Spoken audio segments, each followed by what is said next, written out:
আসসালামু আলাইকুম।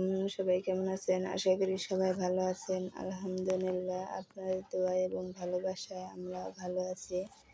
আবারও আসলাম ছোট্ট একটা মিনি ব্লগ নিয়ে। ভিডিওটা যদি আপনাদের ভালো লাগে তাহলে লাইক কমেন্ট করবেন, আর যদি ভালো না লাগে তাহলে স্কিপ করে চলে যাবেন। রোজার মাস, পবিত্র মাস। রোজার মাসে কাজ বেশি থাকে, তাই বিকেল 4টার থেকে রান্নাবান্না শুরু করে দিয়েছিলাম।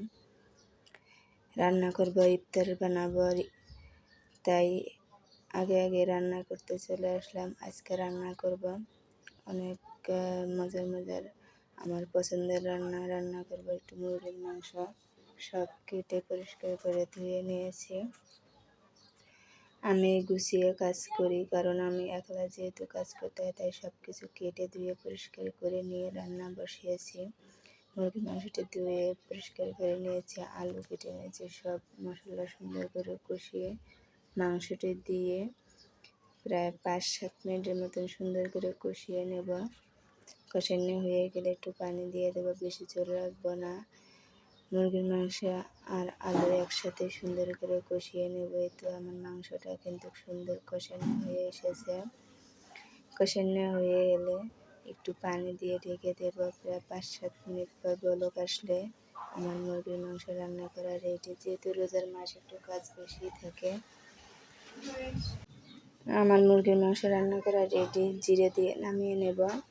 সাথে রোজার মাস একটু বুট আমি বেশি করে বাগার দিয়ে রেখেছিলাম ফ্রিজে, তাই গরম করে নেব। আলুর চপ, বেগুনি এটি আমি আগে ভেজে নিয়েছি। তো আমার বুটও গরম করা হয়ে এসেছে। এখন আমি আমার অনেক পছন্দের একটা তরকারি রান্না করব, ইলিশ মাছ দিয়ে সাজনা দ্বারা।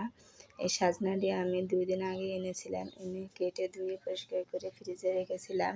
আজকে একটু রান্না করব। আমার সাজনাটা খেতে কিন্তু অনেক ভালো লাগে, আর যেহেতু নতুন সাজনা বের হয়েছে, অনেক স্বাদ হয়েছে সাজনাটার, তাই ভাবলাম যে একটু রান্না করি। মশলাটা সুন্দর করে মরিচ পেস্ট সুন্দর করে ভেজে কষিয়ে নিলাম। নিয়ে সাজনার আলু দিয়ে ইলিশ মাছ দিয়ে একটু ঝোল রান্না করব। খেতেও কিন্তু অনেক মজা হয়। রোজার মাসে এইসব জিনিসই ভালো লাগে। যে মাংস রান্না করলে আমি খেতে পারি না, তাই আমি মাংস কম খাই। আমার এই সাজনা ডাঁটাটা বা শাক ভর্তা এটি কিন্তু খেতে অনেক ভালো লাগে। এই তো আমার সাজনা ডাঁটা কষানো হয়ে এসেছে। একটু পানি দিয়ে দেবো, অল্প করে ঝোল রাখবো। সাজনা ডাঁটা কষাইতে আমার সেদ্ধ হয়ে এসেছে। তো সুন্দর করে অল্প একটু ঝোল দিয়ে ঢেকে দেব। ঢেকে দিয়ে বলক আসলে পরে মাছটি দিয়ে দেবো। মাছটি ভেজে নিয়েছিলাম, একটু ছোট তাই ভেজে নিয়েছি মাছটি। এতে ভাজা মাছটিও দিয়ে দিলাম। এখন আর একটু জাল হলে একটু জিরে পাখি দেব। দিয়ে আমার সাজনার তরকারি রেডি। কে কে সাজনা খান বা পছন্দ করেন অবশ্যই কমেন্ট করবেন।